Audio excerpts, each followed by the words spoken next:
Hey there, cats and kitties. I am the Blues Man, Johnny Blues, and with this video, I'll be discussing my thoughts on episode 10 of the anime series, Gangsta. And from right out of the gate, in the aftermath on the attack of Club Bastard, we're seeing Emilio, as this broadcast, this news radio broadcast is describing everything that happened, and that it's, there are whispers and rumors that there are anti-Twilight hunters out there. We're seeing Emilio Benedetto, obviously Alex's brother, recollecting back to when she was first being sort of stolen away by Barry, and she believed that she'd be coming back, and it's been so many years that you can see that, by the expression on his face, there's so much animosity there, and I wonder if he almost blames her for, having left him and that kind of thing, even though she was kept, beyond her will and such like that, but it spells the potential for a confrontation to come. That is just like, it's almost blood-curdling to think. Are they going to come back together amicably? Are they going to be sort of, against each other because of Alex's own now sympathies toward, like, Nico and the Twilights and everything like that? They are very much on opposite ends of the spectrum now. And behind Emilio on this rooftop, you have debuted to us, basically this whole crew of these hunters look like something out of the character designs of Black Rock Shooter. They all look badass. For potential villains and foes that we will have to see are, sort of protagonists going up against and such like that. They are very lethal, we see, and cunning, and in at least one of their cases, getting a jab in at Warwick throughout the course of this episode, as Warwick is kind of just casing the joint. He basically slips out, steals Nico's coat, and is just trying to observe, the government factions that are overseeing things, peering out of windows and all that kind of stuff, bumps into this one hunter in the street, knocks the water bottle out of his hand, and of course Warwick immediately is, oh, excuse me, I'm sorry, but because of that photo recognition, that thing that he has in mind, he notices immediately this is not somebody he's ever seen before. And judging by his reaction to that, he knows what it implies. He knows what it has to do with, and he's not very happy about it. I think one of the chief surprises in this episode, a very heartening surprise, almost to the point of being misty-eyed, and we don't really know well these characters, or at least I don't. Marco is being patched up by Dr. Theo as well as Nico, but we see as like Alex and Nina are having a conversation, they're interrupted by Constance, Connie, and like here's a character we've seen, what, twice before this? But apparently she's brought to tears and worrying about Marco. There's they have a thing. They're whatever they are, engaged or whatever, because he wears a ring and everything. And I thought it was fascinating, the concept that Galahad is relating, this ring is kind of like a curse for him because it's going to make sure he survives anything he endures. And calling that into question with the hunters being in town, maybe that's going to be short-lived, I don't know. But it was just really heartening to see how worried Connie was for Marco, and that they have a relationship, like as much as for Alex, finding out new things about these characters we're becoming familiar with. And to see the rapport there between Connie and Marco, and how much, she's crying and she wants her ring back. She's upset with him for being endangered and everything like that. She loves him or whatever it is. And then to go a step further, and when she and Alex are kind of leaving and walking the back alleys, and she embraces Alex for having taken a step to try to protect Loretta Cristiano. She's like hugging her because she knows she's an ally now. And at the same time, Alex is a delicate flower amongst the weeds of this city, and she gives her a key to say, look, if you ever hope to see your brother again, probably being entirely unfamiliar with the fact that he's in town, escape, use this key, get the hell out of Dodge and preserve yourself.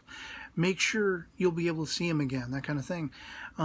Because of just how strongly she feels for Marco, and she can relate to that, and how all of these dynamics, these character dynamics, the relationships between them all is so strengthening and so expounding amidst the circumstances unfolding around them all, which is tentatively, Judgment Day. Judgment Day has come. The hunters are here. It's just a matter of time. I thought it was absolutely gobsmacking that you have Monroe, like seeing Warwick leaving after they've had their little meeting and have revealed to Delia that it's his sister, Erica, who was part of this attack on Bastard. And, you have Yang like, it doesn't make sense. What the hell? And they're calling back on an attack on an institution, I'm assuming a Twilight-based institution, when they were children, and you had Warwick and Nico being, made guys working for Monroe at the time, but they found amidst the wreckage Yang and Deli, and he thought his sister was dead, and now he's got to confront that shocking realization that not only is she not dead, but she's against you, pal. She'll probably come guns a-blazing if she sees you. Just how brainwashed or manipulated or whatever has amounted to her becoming anti-Twilight. So vicious. Oh, it's just like insane. But as I say, Monroe is watching Warwick leaving after this meeting. And he's saying, it looks like I better prepare for this. I thought this was going to be still a ways off yet.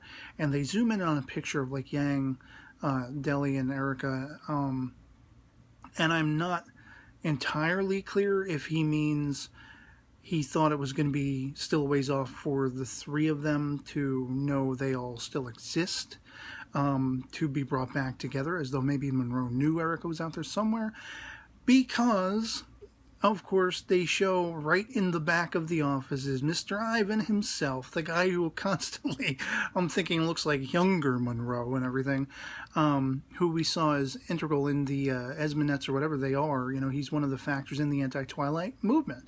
He's been a manipulating factor. Corsica has been going to this guy in back-alley shadowy meetings and orchestrating all of this, these attacks. So I'm left like, is he there to whack Monroe? Or are he and Monroe simpatico? Like, are they on the same page? And that's gonna piss me off with how sort of dedicated Nico and Warwick have been to this guy. And it's just absolutely tantamountly fascinating that all of these characters, their histories are so intertwined. And they all have been coexisting for a very long time. They've built up the foundations of this three-rule system to protect Twilights, and yet in the very foundations, it's like they put honey where there should have been cement, because it's all threatening to unravel and crumble, because there are these antagonistic elements that have really been on the inside all along, and that with the lethality, as basically Paul Klee sends Doug to be sort of an extra guard over at Bastard. The line is cut, the phone line. Doug does get sent to effectively take on this role at Bastard, but of course they're under the attack. The phone line was cut from these hunters, these tag hunters and Twilight hunters, and it's about to all go down. And I wasn't sure if Galahad, because he's on the other end of the line, I wasn't sure if he was going to be suspicious or not, or if he was just going to let it slide. But I like how he himself is even going, he's like, oh, well, we got cut off. I'm going to go to, the Paul Klee colony. I'm going to find out what's going on over there. And Doug is on his way, and the two guys he's got guarding him are coming under the attack of, again, these like Black Rock shooter-esque Twilight hunters. This badass chick, it looked like she had an eye patch on the opposite eye that Warwick does, but, blonde hair, she's sucking on a lollipop. It's like child's play for her. I mean, it seems almost even more sadistic than what we had with Erica and McHale, because these are punked out, these characters.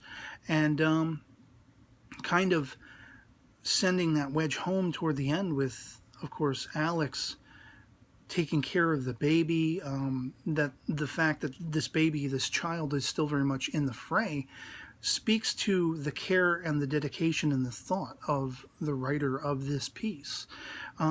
Because, that child was left orphaned, and really it's Loretta that's going to be taking care of the child. But I like how it's an extension of seeing the warmth and the compassion, and just how much Allie has sided with the entire scenario, that she would be taking care of this child, and she would be almost pleading, you know, for Loretta, don't give in. Don't let this undermine what you've been doing. These Twilights depend on you. You're their only saving grace. And of course, Loretta, she's a tough little broad, you know. She's like, this ain't gonna do nothing. This ain't gonna impact me. I'm not going anywhere. You know, I'm still gonna protect these Twilights. I'm still gonna be an integral factor in that. And one fleeting image that did strike me as odd, sort of just precursor to this scene, was Warwick coming in before he's about to go on and case the city, as I said earlier. He comes in and he sees Allie, and he has a vision of, the only name I can pull out of my head is it Veronica he's seeing? You know, this woman that Nico's so consumed with, or is this somebody else? I'm not entirely sure, but whomever it was kind of had the bob hairstyle and a lot of bandages and, you know, looks like cuts and scrapes and probably a Twilight. And so immediately I'm thinking, is this Veronica? Is he somehow being reminded of an extension of Veronica in looking at Allie at that moment? And if so, why? You know, there's a lot of time that we're seeing Nico just sort of staring at Alex, and it's kind of like, is he seeing kind of a similar thing? Is there something along that line that he's reminded of Veronica? Does it speak to, as I've said, I am always reluctant to ship characters, but if I had to put my money on anyone I'd like to see to get together in this series, now outside of the fact that we have, you know, Connie and Marco, which I love, it would have been Nick and Allie. And I'm just wondering what that says about Warwick, if he's seeing Allie and he's being reminded of Veronica, if that's whom he was reminded of. So, I mean, by the end, I mean, going all the way back to their childhoods, that is to say Warwick and Nico, as we've had revealed to us in the past, but then coinciding with as they've gotten older and they were working for Monroe, how the children who have grown up and now are part of Monroe's faction, they've all been intertwined. They've all been linked from the outcropping of sort of the downfall movement of trying to, if not all out and out, you know, commit genocide against Twilights, kill them all.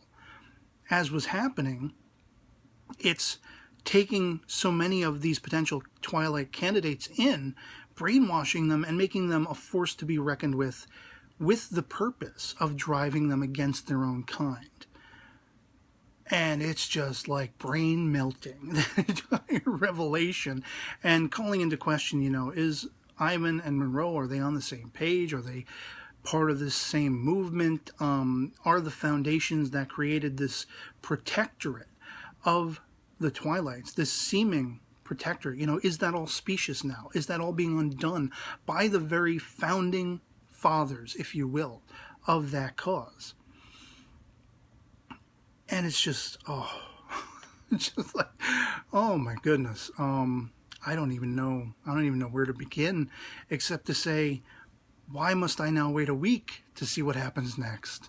I'd love to hear from you guys in the comments below what you thought of episode 10 of Gangsta, if you've seen it, and if you were as gobsmacked, as thunderstruck as I was by the emotion, by the heartening relationships being debuted to us, by the strength and the courage of these characters, as well as the tantamount and tentative just blowout that is being hinted at, that is to come, that is already underway as this episode ends. Or not. You know, anything goes in the comments below. If you weren't satisfied with this episode, if you had any failings, if you found any failings in it, feel free to express your concerns in the comments. I love having the conversation with you guys. And so, yeah, bring on the next episode as soon as freaking humanly possible, because I'm dying now. And I hope this video finds you well, and I'll catch you all later. Peace.